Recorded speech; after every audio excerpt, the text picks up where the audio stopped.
সোমবার দুপুর 2টায় 31 রাধাকিশোরপুর ব্লক কংগ্রেসের উদ্যোগে 12 দফা দাবির সমর্থনে উদয়পুর পৌর পরিষদের মুখ্য নির্বাহী আধিকারিক ত্রিদীপ সরকারের নিকট এক গণ ডেপুটেশন দেওয়া হয়।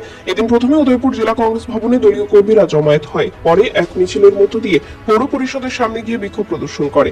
মিছিলটি উদয়পুর রামকৃষ্ণ আশ্রম রোড, জামতলা টাউন হল ও শিশু পার্ক হয়ে পৌর পরিষদের উদ্দেশ্যে রওনা দেয়। পরে 5 জনের একটি প্রতিনিধি দল পৌর পরিষদের মুখ্য নির্বাহী আধিকারিক ত্রিদীপ সরকারের সাথে বৈঠকে মিলিত হয়। এদিনের ডেপুটেশনের প্রতিনিধি দলকে মুখ্য নির্বাহী আধিকারিক আশ্বস্ত করেন যে 12 দফা দাবি করা হয়েছে, প্রতিটি দাবিকে আগামী দিন সমস্যার সমাধান করা হবে বলে আশ্বস্ত করেছেন। এমনটাই জানান প্রতিনিধি দলে থাকা ব্লক কংগ্রেসের সাধারণ সম্পাদক প্রশান্ত সিনহা। শহরবাসীরা পানীয় জল পেতে পারে তার জন্য ব্যবস্থা গ্রহণ করা।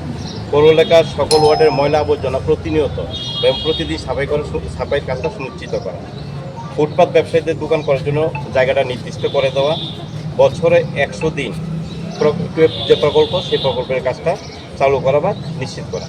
উদয়পুর শহরে নিউটন রোড, সেন্ট্রাল রোডে প্রায় যানজট দেখা যায়, সেই যানজট মুক্ত করার জন্য উপযুক্ত ব্যবস্থা গ্রহণ করা। গ্রীষ্মকালীন সময় পথ চলতে যে মানুষ আছে তাদের জন্য রাস্তার ধারে পানীয় জলের ব্যবস্থা সুনিশ্চিত করা। তিনি এই দাবিগুলি পূরণ করার ব্যাপারে যথাসাধ্য চেষ্টা করবেন বলে তিনি আমাদের প্রতিশ্রুতি।